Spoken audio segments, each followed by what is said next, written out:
সকলকে জানাই নতুন বছরের শুভেচ্ছা। নতুন বছর যদিও বেশ কয়েকদিন পেরিয়ে গেছে, আর আমাদের সামনে এখন এসএসসি গ্রুপ সি পরীক্ষা দরজায় কড়া নাড়ছে। তো খুবই সংক্ষেপ সময়, সেই সংক্ষেপ সময়ে কিভাবে আপনি প্রস্তুতি নেবেন সেই বিষয়ে আজকে একটু আলোকপাত করব। এবং সামনে দেখতে পাচ্ছেন যে একটি বই রাখা আছে, Leela's book, school service commission আয়োজিত SSC group C practice book ব্যাখ্যা সহ। তো এই বইটা এতে 52টি সেট আছে মক টেস্টের, এবং যাদের প্রিপারেশন মোটামুটি কমপ্লিট হয়ে আছে তারা এই 52টি সেট মাত্র 23 দিনে একটু চেষ্টা করতে পারো, বা 23 দিনের জায়গায় আরও হাফ, এক এক দিনে যদি আমরা 4টে করে সেট কমপ্লিট করতে পারি তবে সেটাই খুব ভালো হবে, এবং আমরা কোশ্চেন সম্পর্কে বিভিন্ন ধারণা পাবো। এছাড়াও বইটির বিশেষত্ব হলো কিছু ব্যাখ্যা দেওয়া আছে, যেমন আমরা যদি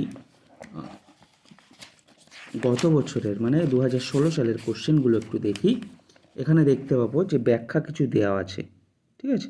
যদিও ব্যাখ্যাগুলো খুব ভালো ব্যাখ্যা নেই, কিছু কিছু হয়তো প্রিন্টিং মিস্টেক কিংবা টু দি পয়েন্ট আনসারগুলো স্কিপ করে গেছে, তবুও সেই ব্যাখ্যা যেগুলো দেওয়া আছে সেখান থেকে আমরা নতুন নতুন কিছু তথ্য পাবো।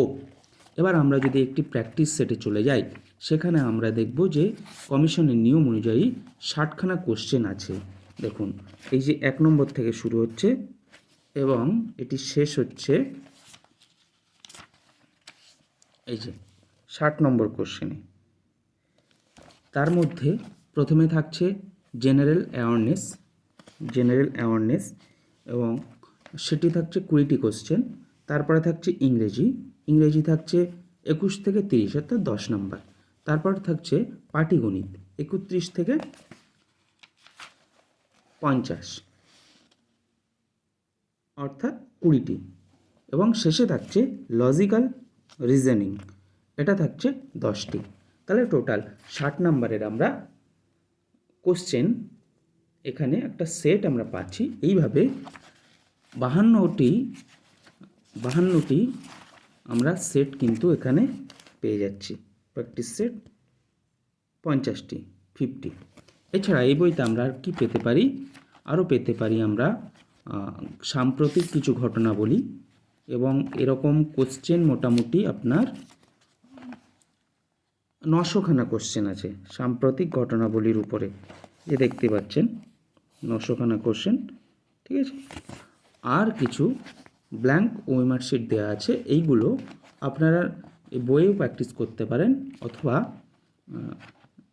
এটা জেরক্স করে নিয়েও আপনারা কাজ করতে পারেন। এছাড়া ওএমআর শিট আমরা ইন্টারনেট যদি সার্চ করি তাহলে সেখানেও আমরা অনেক কিছু পেয়ে যাব। এই 60 নম্বরের পরে আর কি কি থাকছে? এক হচ্ছে একাডেমিক পারফরমেন্স 10 নাম্বার থাকছে, এবং এই 10 নম্বরের মধ্যে যারা ফার্স্ট ডিভিশন তারা পাবে 10-এ 10, সেকেন্ড ডিভিশন অ্যান্ড অ্যাবাভ তারা পাবে 8, এবং থার্ড ডিভিশন তারা পাবে 6। আর থাকছে এক্সপেরিয়েন্স, প্রতি বছরের জন্য 1 নাম্বার করে, সর্বমোট 5 নাম্বার, তাহলে হয়ে গেল 15। তাহলে 60 আর 15 75। আর কি থাকছে? আর থাকছে কম্পিউটার টাইপিং মেইনলি, আর কম্পিউটার আদার্স কিছু কোশ্চেন্স থাকবে, সেটা থাকছে 15 নাম্বার। আর ইন্টারভিউ থাকছে 10 নাম্বার, অর্থাৎ 15 আর 10 25, তাহলে 75 আর 25 আপনার 100 নাম্বার। এখানে মূলত আপনাকে খেয়াল রাখতে হবে যেন আপনি কোনো প্রকারেই 90-এর নিচে না পান, সেইভাবেই প্র্যাকটিস করে যাবেন। সকলকে শুভেচ্ছা, এবং সকলে খুব ভালোভাবে পরীক্ষা দেবেন এবং জোর কদমে প্রিপেয়ার হবেন। ধন্যবাদ সকলকে, শুভরাত্রি।